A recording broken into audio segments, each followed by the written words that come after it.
ଆଚ୍ଛା କହିଲେ, ଏମିତି ଗୋଟେ ରେସିପି ଯେଉଁଟା ସବୁ ପ୍ରକାର ଭୋଜିରେ ତା ସହ ରାସ୍ତା କଡ଼ରେ ଖାଇବା ପାଇଁ ମିଳିଯାଏ। ଖରାଦିନେ ତ ତା'ର ଚାହିଦା ବହୁତ ଆଉ ସମସ୍ତଙ୍କର ପ୍ରିୟ। ହଁ, ସେ ହେଉଛି ଆମର ଦହିବରା। ତାହେଲେ ଆଜି ଚାଲନ୍ତୁ ଖାଲି ଦହିବରା କାହିଁକି, ତା ସହ ଆଳୁଦମ୍ ବନେଇବା ମଧ୍ୟ ଶିଖିଯିବା।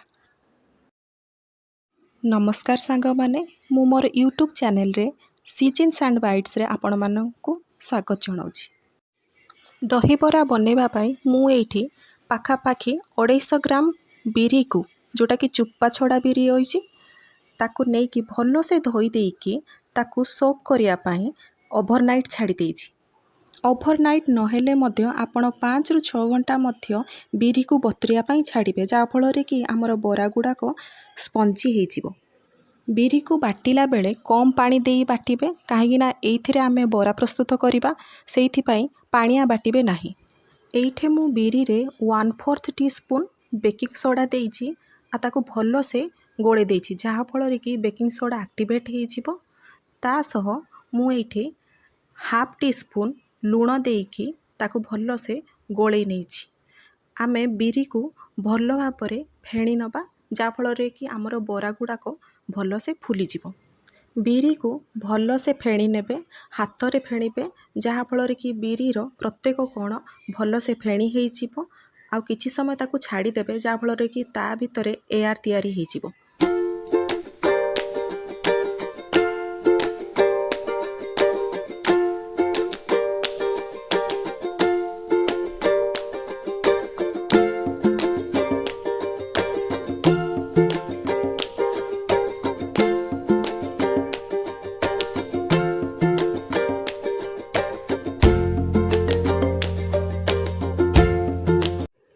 ଏବେ ତେଲ କଡ଼େଇ ବସେଇ ତେଲକୁ ଭଲରେ ଗରମ କରିଦେବା।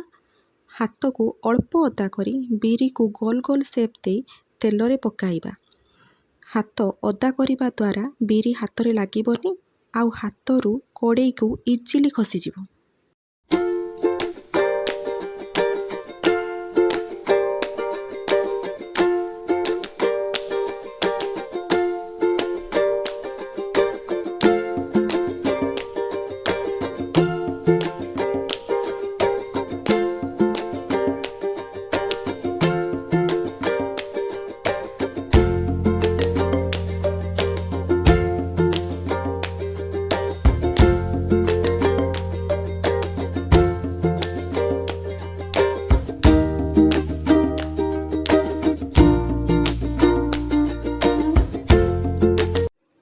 ତେଲ ଭଲରେ ଗରମ ଥିଲେ ଆଉ ବିରି ପାଣିଆ ନଥିଲେ ବରା ଗୁଡ଼ିକ ଅଟୋମେଟିକ୍ କଡ଼େଇରେ ଲାଗିବନି ଆଉ ଉପରକୁ ଆସି ଭାସିବ।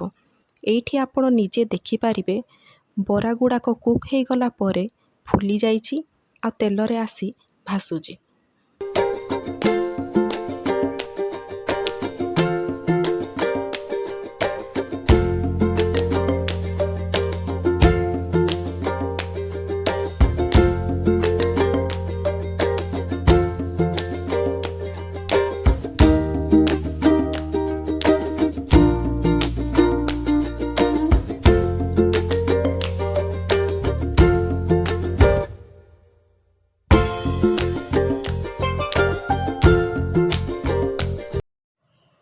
ମୁଁ ଏଇଠି ଗୋଟେ ଜାଗାରେ କିଛି ନର୍ମାଲ ପାଣି ନେଇଛି, ଆପଣ ଚାହିଁଲେ ସେଇଥିରେ କିଛି ଲୁଣ ଆଡ଼୍ କରିପାରିବେ। ଆମେ ବରାକୁ ଛାଣି କଡ଼େଇରୁ ଡାଇରେକ୍ଟ ଏହି ପାଣି ଜାଗାକୁ ପକାଇବା। ବରା ଗରମ ଥିବା ଯୋଗୁଁ ପାଣିରେ ପଡ଼ିବା ଦ୍ୱାରା ପାଣିକୁ ଭଲରେ ବରା ନିଜ ଭିତରକୁ ସକ୍ କରିପାରିବ। ଆପଣ ଏଇଠି ନିଜେ ଦେଖିପାରୁଥିବେ କିଛି ସମୟ ପରେ ବରା ଗୁଡ଼ାକ କିପରି ଭାବରେ ଫୁଲି ଯାଇଛି ଆଉ ତା ଭିତରଟି କିପରି ସ୍ପଞ୍ଜି ହେଇଯାଇଛି।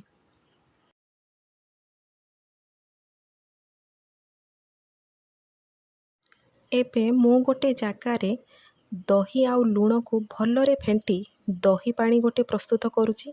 ସେଇଥିରେ ଆମେ ରଖିଥିବା ବରାକୁ ହାଲକା ଚିପି କିଛି ଟାଇମ୍ ପାଇଁ ସେଇ ଭିତରେ ପକେଇ ତାକୁ ସକ୍ କରିଦେବା।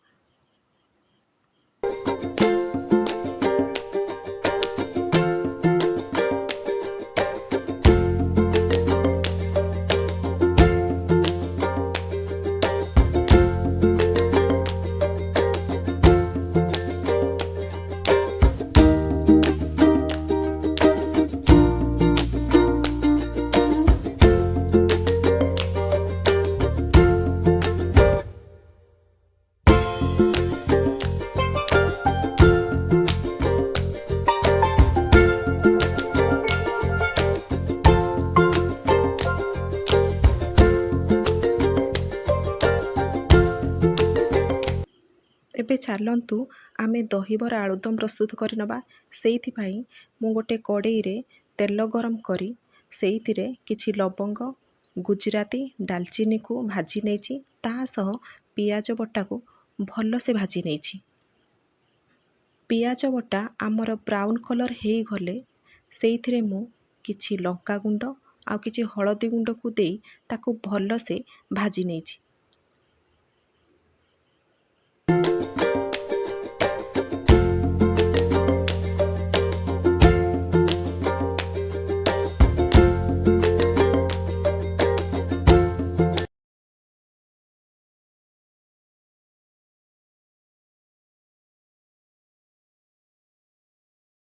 ମୁଁ ଏଇଠି 3ଟି ରସୁଣ, 1 ଇଞ୍ଚ ଅଦାକୁ ବାଟି ପକାଇ ଦେଇଛି। ତା ସହ 1 ଟିସ୍ପୁନ୍ ଜିରା ଗୁଣ୍ଡ, 1 ଟିସ୍ପୁନ୍ ଧନିଆ ଗୁଣ୍ଡ, 1 ଟିସ୍ପୁନ୍ ଗରମ ମସଲା ଗୁଣ୍ଡ ପକାଇ ତାକୁ ଭଲସେ କଷି ନେଇଛି। ମସଲାକୁ ଆମେ ଭଲସେ କଷି ନେବା।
ମସଲା ପ୍ରସ୍ତୁତ ହୋଇସାରିଲା ପରେ ମୁଁ ଏଇଠି ଆଗରୁ ସିଝେଇ ରଖିଥିବା ଆଳୁକୁ ପକାଉଛି। ତା ସହ 1 ଟିସ୍ପୁନ୍ ଲୁଣକୁ ପକାଇ ଆଳୁକୁ ଭଲସେ କଷି ନେଉଛି। ଆଳୁକୁ ଭଲରେ କଷି ନେବା ପରେ ଆମେ ସେଇଥିରେ କିଛି ପାଣି ଦେଇ ଝୋଳଟି ମୋଟା ହେବା ପର୍ଯ୍ୟନ୍ତ ଫୁଟାଇବା।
ତେବେ ଚାଲନ୍ତୁ ଏବେ ଦହିବରା ପ୍ଲେଟ୍ ପ୍ରସ୍ତୁତ କରିବା।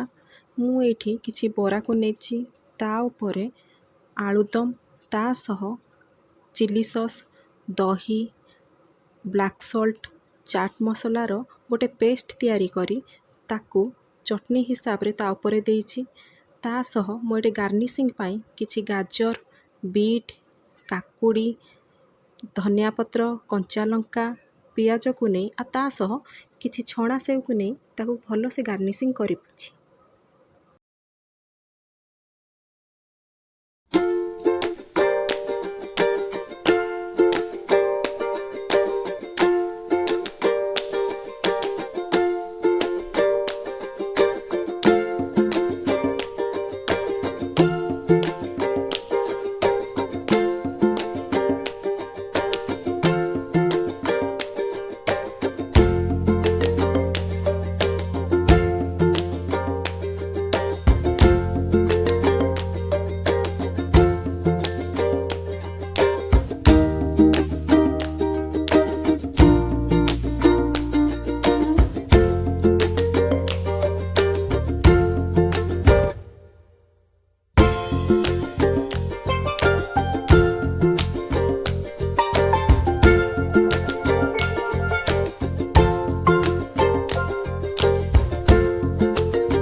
एपे रेडी हो गला आमर दहीबरा प्लेट।